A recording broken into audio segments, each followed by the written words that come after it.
बच्चा बोला। अरे आजकल के मर्दन के देखा तारा हो का भइल? अरे का बताई सुनबा ता सुनावत तोहरो हालत खराब हो जाई कि आजकल के लोग कैसन हो गइल बा। सुना तनी सुनावा सुनावा। भौजी आराम करई भैया बनवे खाना, भौजी आराम करई भैया बनवे खाना, देखाए चाचा गजबे आइल जवाना,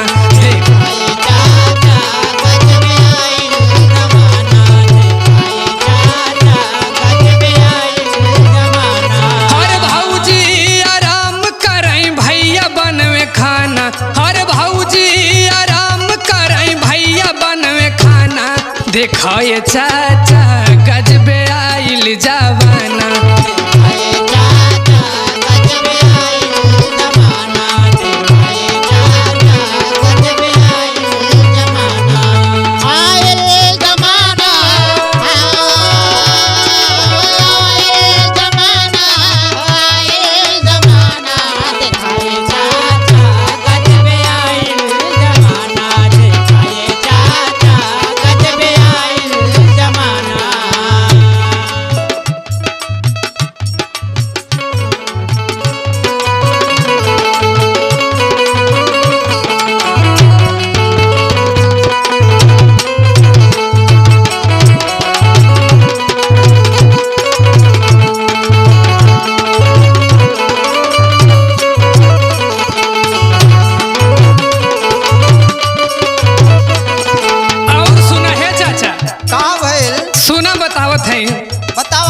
भैया सुखा के जैसे भैले छोहाड़ा,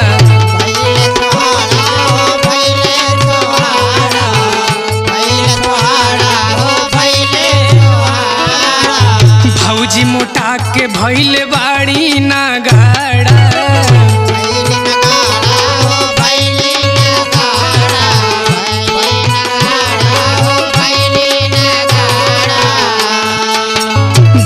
सुखा के जैसे भैले छोहाड़ा, भौजी मोटा के भैल बाड़ी नागाड़ा। और सुना कमवा के नाम सुनते, कमवा के नाम सुनते आवे बहाना, कमवा के नाम सुनते आवे बहाना, देखाए चाचा गजबे आइल जवाना।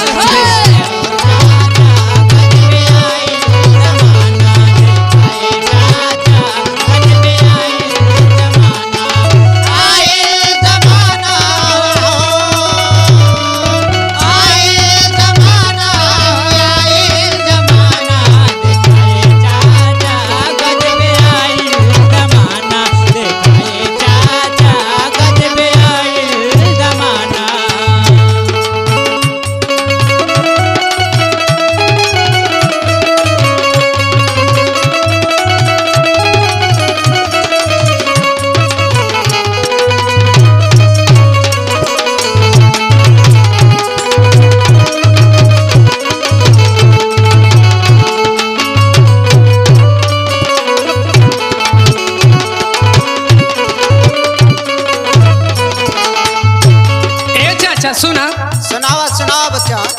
अरे पति के कौनो मोह माया ना बा हो, जमानावा उहे चलत ह। बतावत है बतावा। पति के हाल देखी होला ना दर्द,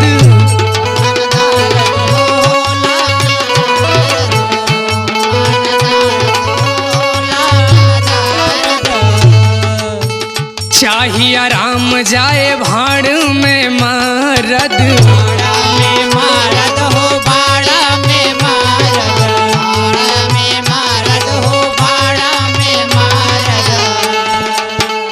पति के हाल देखी होला ना दर्द, चाहिए आराम जाए भाड़ में मरद। और सुना सुनावा। सच सच बात और ये सच सच बात कहे दुर्गलल दीवाना, देखाए चाचा